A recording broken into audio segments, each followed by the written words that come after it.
ত্রিপুরাতে 22,000 কোটি টাকার উপরে ন্যাশনাল হাইওয়ের কাজ এসছে। ত্রিপুরাতে 22,000 কোটি টাকার উপরে ন্যাশনাল হাইওয়ের কাজ এসছে। এক সরকার পাল্টে আরেক সরকার আসে, নেতা মন্ত্রীদের মুখে শুধু ভাষণ আর প্রতিশ্রুতি।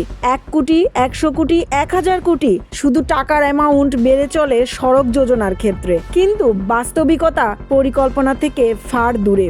আগরতলা টু খোয়াই সড়কের বর্তমান হাল প্রত্যেকের মোবাইলে ঘুরছে, নতুন করে বর্ণনা করার কিছু নেই। কিন্তু এইভাবে ঝুঁকিপূর্ণভাবে প্রত্যেকদিন মানুষ যাতায়াত করলে যদি একটি জীবনেরও বিপত্তি হয়, তার দায় কে নেবে? স্পেস টেকনোলজি দেওয়া সড়ক তো দরকার নেই, 22,000 কোটি টাকার সড়কও দরকার নেই। ন্যূনতম পরিষেবা দেওয়া যায় মতো একটি সড়ক ব্যবস্থা কি আমাদের ত্রিপুরাবাসীদের ভাগ্যে জুটবে না?